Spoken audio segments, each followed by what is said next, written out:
They thought they had won, that her reputation was ruined, that no one would dare defend it after what had happened. But now the truth was coming to light, and those who had tried to humiliate her were the very same ones now begging for mercy. Karoline Leavitt had always known that the world of politics was not for the weak. Ever since she entered that arena, she had faced resistance, distrust, and attacks from all sides. But nothing had prepared her for what happened that night. The talk show to which she had been invited promised a balanced debate on the policies she defended. At least, that was what they had promised. But the moment she stepped into the studio, she felt the tension in the air. Something was not right. The first question seemed normal, albeit laced with a skeptical tone. Karoline was already accustomed to that. The media game was predictable, but then everything changed. One of the hosts leaned forward, squinting his eyes, and asked, "Let's be honest, Karoline. You're not here because of your qualifications. You're here because you're loyal. That's your only merit, isn't it?" The audience reacted with murmurs and a few stifled laughs. The intention was clear: to destabilize her. The psychological game was underway. She took a deep breath, keeping control. If she exploded, she would give them exactly what they wanted. "I'm here because I earned my place," she replied firmly. "If you want to debate politics, let's debate. But if you prefer personal attacks, that only shows a lack of arguments." But they were not interested in arguments. The attack had been rehearsed, each word carefully chosen to weaken her in front of the cameras. Another host seized the opportunity. "Earned or handed over? Because, from where we're sitting, it seems that loyalty has replaced competence these days." This time, the audience not only laughed, it applauded. It was a spectacle, a public lynching disguised as an interview. Karoline realized that it didn't matter what she said. They had already decided what the narrative would be. The next questions came loaded with insinuations, interruptions, and sneering laughs. Every answer was distorted, every sentence rephrased to make her appear incompetent. But she did not give in. She did not raise her voice, did not lose her composure. They wanted a show, and she refused to give it to them. Then came the final blow. "Women like you have set us back," said one of the hosts. "You are a pawn, and deep down you know it." This time, silence took over the studio. Not even the audience seemed to know how to react. Karoline clenched her fists for a brief moment, then slowly smiled. "If defending my beliefs makes me a pawn, so be it," she replied. "But at least I'm not a puppet." The cameras cut, the program ended, and the network thought it had won, but they had underestimated the reaction that would follow. The clip of the interview ended up on the internet, spreading like wildfire. In a few hours, it was everywhere. Twitter, YouTube, political blogs. At first, the broadcaster tried to control the narrative by releasing distorted headlines and editing segments of the program. But it wasn't enough. The uncut version was released and exposed everything: the ambush, the interruptions, the calculated attempt to humiliate her. The conservatives were not just annoyed, they were furious.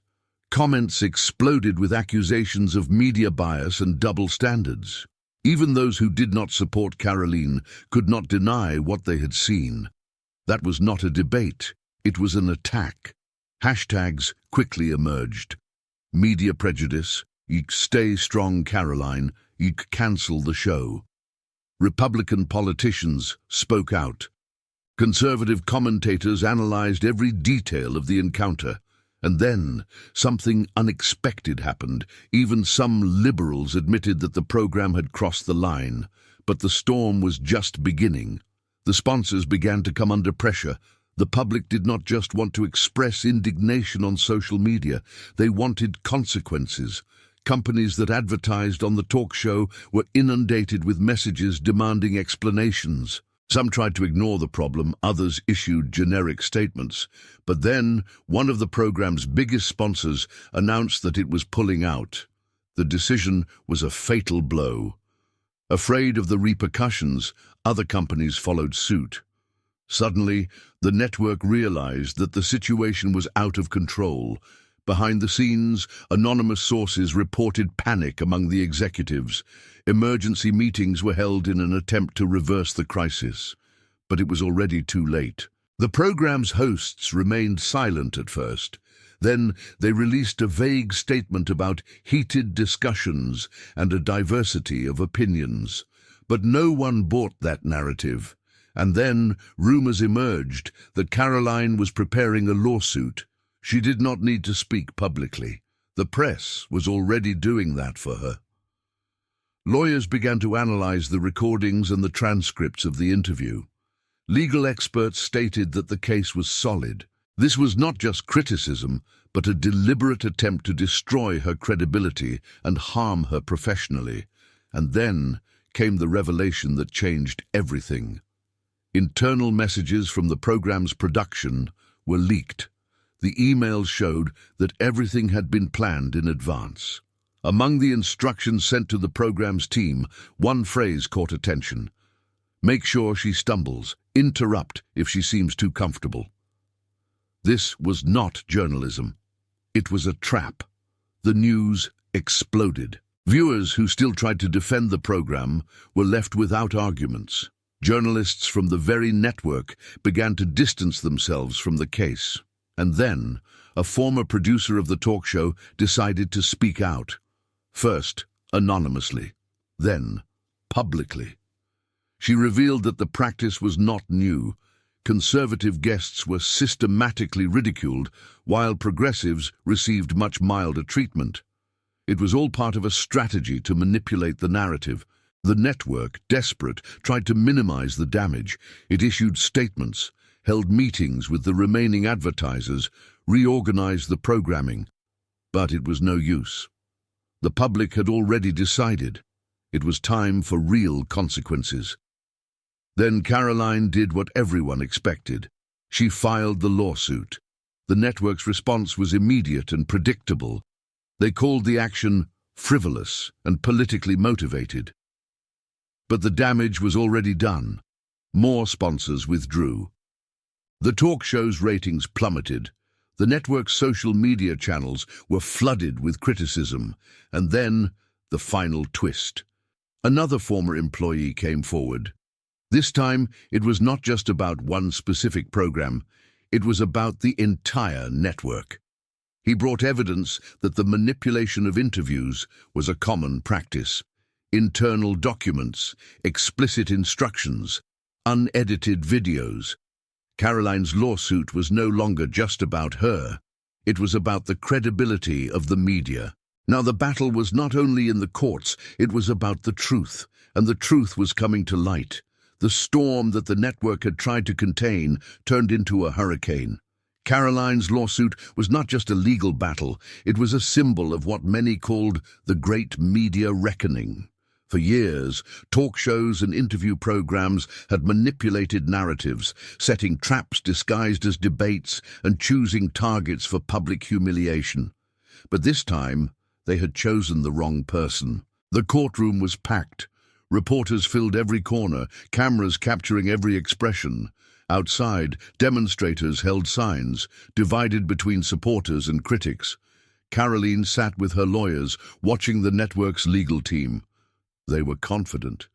The network possessed resources, influence, and crisis management experience.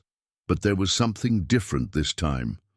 The evidence was irrefutable. The trial began with Karoline's lawyers presenting their case. They were not merely claiming that their client had been wronged. They were proving that this was a recurring pattern at the network. This case is not about political disagreement, declared the lead attorney. It is about accountability. Our client was the target of an orchestrated attack, not an honest debate. The evidence speaks for itself, and it truly did. The first blow came with the leaked emails. Messages exchanged between producers and hosts clearly showed that the interview had been staged to destabilize her. The goal was not to discuss ideas, but to corner her, humiliate her, and reinforce a narrative that had been predetermined even before she entered the studio. The network's defense tried to discredit the emails, claiming they had been taken out of context. But then the key witness emerged.